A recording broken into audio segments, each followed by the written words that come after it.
What's going on, everybody? So I was finally able to watch a pretty well-known movie in Heat. I believe it came out in the mid 1990s, but yeah, I've always wanted to see it because I always thought the cover looked cool, and I always liked Robert De Niro and Al Pacino, Val Kilmer. But for some reason, never wanted to watch it, and maybe it was just a runtime. And of course, like I watched it free on YouTube, but I think that was the director's definitive edition, is what they call it, and that was like nearly 3 hours. But I'm like, if I'm gonna finally do this, and I'm just gonna do it correctly, do it what the director wanted. And pretty much the synopsis of it is master criminal Neil McCauley, who's played by De Niro, is trying to control the rogue actions of one of his men while also planning one last big heist before retiring.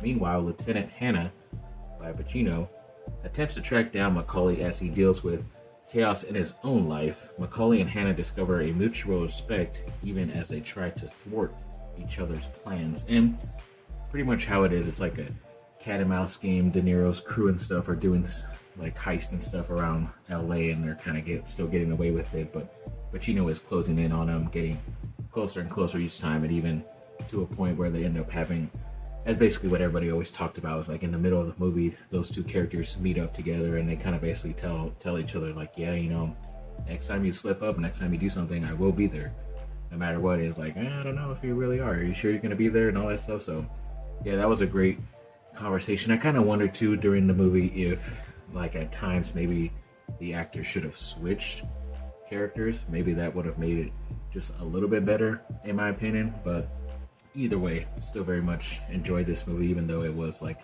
the near 3 hour version. So either way, I might end up watching it again. The theatrical release is probably a little bit shorter, see how much of a difference it is. But either way, I thought the acting was great.